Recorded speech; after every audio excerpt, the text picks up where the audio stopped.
So you've learned how to memorize the flashcards. Memorize the hell out of them. They come up so often in these questions, and you can get a perfect score in SAT or ACT grammar when you know those rules really well. Follow the exact steps how to memorize. And as one student said, it's like magic how well it works. So I'm going to introduce you now to an incredibly important test-taking technique, which is predicting your answer before you look at the answers. So how do you do it? First, with your hand, cover the answers. And you're going to come up with a prediction in your mind as to what you think the right answer should be. Now, why would you do this? The wrong answers in the test are written to intentionally lure you into really tempting, lazy thought patterns. So they know these answers are kind of tempting and look kind of right, but they're also wrong. And so that's how the wrong answers tend to trick you. So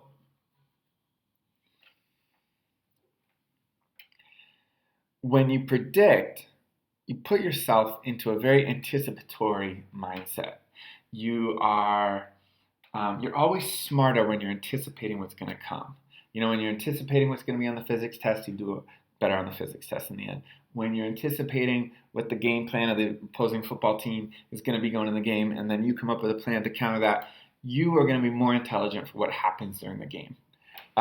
Same thing within the microcosm of answering a question on one of these tests. When you're anticipating what the right answer should be, when you finally look at the answers, it's weird. The right answer has a way of just popping out at you. The wrong answers and their little tricks to lure you into lazy thinking, you don't even notice them.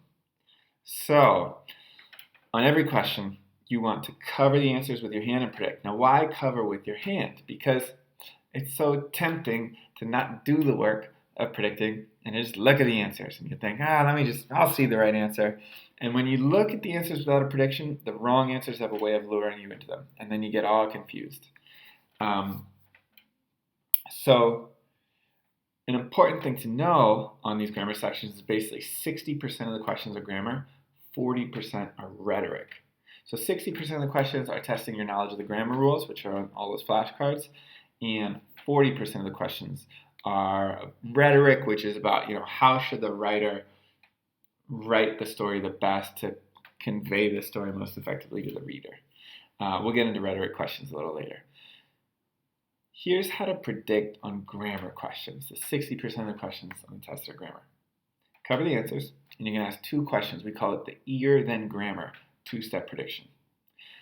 So the first step is the ear step. And all you do, you cover the answers, and you read the sentence out with no change, and just see if no change sounds good or not. The second step is the grammar step. And on the grammar step, you want to be asking, you're still covering the answers, you want to ask, okay, what grammar rule is this testing / what type of question is this? And when you realize that it's a non-essential clauses question, or it is a pronouns question, or apostrophes question, whatever, subject-verb agreement question. Once you realize the type of question it is, you're going to know exactly the types of wrong answers they would give you and exactly what the right answer should look like. So you get smarter about the question when you really take a second and think, okay, what grammar rules are they testing, or what type of question is this? Now, why do we do the ear step first? Because we noticed that some of our students, when they didn't fully know the grammar rules yet, they were sort of half misremembering a grammar rule and then trying to apply it to the sentence and then picking an answer that just sounded god-awful. Like if you just checked in with your common sense, there's no way in hell that answer would be right. So that ear step is just a way of kind of hearing your instincts and your common sense about what sounds good or not. It's a really good guide to help you with right answers. But if you only follow your ear, you will get tricked by a number of questions. So you want to ask that second question, the grammar step.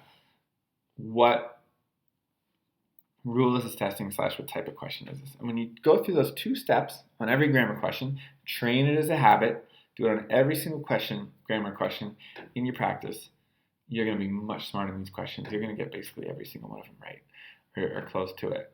So, last thing, let's just identify, as we scroll through this test, which questions are grammar questions and which questions are rhetoric questions. Question 1 here, grammar question. Clearly it's about sort of punctuation, etc. It's a grammar question. Question 2 is what a rhetoric question looks like. Long, wordy, kind of asking like, hey, what's the best way that the writer should write this story? Question 3, grammar. Tell us about punctuation. Question 4, grammar. 5, grammar. It looks like an apostrophes question. Question 6, about where sentence order. It's a rhetoric question. It's kind of how the writer should structure and write the story so it comes across most effectively. Different than grammar rules. 7, grammar question. 8, grammar question. 9. 9 is actually a rhetoric question. It's a transitions question. It's like, however, although, moreover. It's like, which of the transition words should you choose? That's got its own technique. We'll teach you that in a little bit.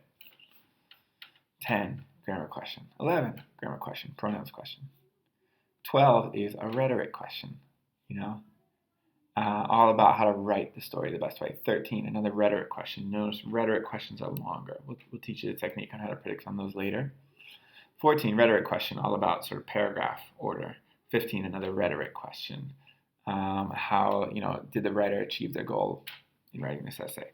So here we're just covering grammar questions, 2-step easier than grammar prediction, and I'll take you through, we'll go back to question 1 and I'll take you through that just so you can see. So on the test, you're going to do this with your hand. You're going to cover the answers, and we're going to do the ear step. So we're just going to read the sentence out and see, does it sound good or not.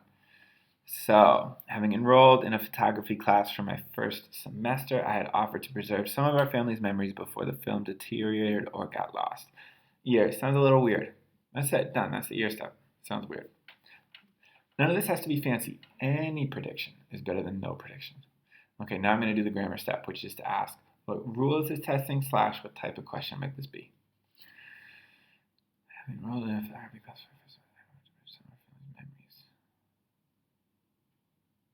I wonder if it's a redundancy question, before the film deteriorated or got lost. I'm actually not sure, and that's okay. The key is just to give it your best shot. And so like we said, ear step, read no change, see if it sounds good or not. Grammar step, ask what rule is it testing / what type of question is this? I'm not even sure, but I'm asking the question, that's the key. All right, I did my 2 steps, my ear and the grammar prediction. Now I get to see the answers. And what I like to say is, not until you've come up with a prediction have you earned the right to look at the answers. Now let's look at these answers. I noticed that these questions have periods in them. So it looks like it's probably like an IC/DC question, which you'll learn what that is. Independent clauses, dependent clauses. So let's check out B. B has a period and it says before the film was deteriorated or got lost. I don't like that was. So another technique we'll teach soon is cross out the parts of answers that make them wrong. I don't like that was. I also don't like the period because that is not an independent clause. Before the film was deteriorated or got lost. So anyway, C, same thing. Before the film had deteriorated or got lost. No, that's not a complete thought. So we should not have a period there either. And D does the same thing. Before the film deteriorated or got lost. So actually, no change. So we'll show you later in terms of crossing out wrong answers. You mark the exact part of the answer that makes it wrong. We'll get into that later. But for now, ear than grammar. 2-step prediction before you look at the answers on every grammar question, which is 60% of the questions on the SAT and ACT grammar sections. All right, get to it. Practice that.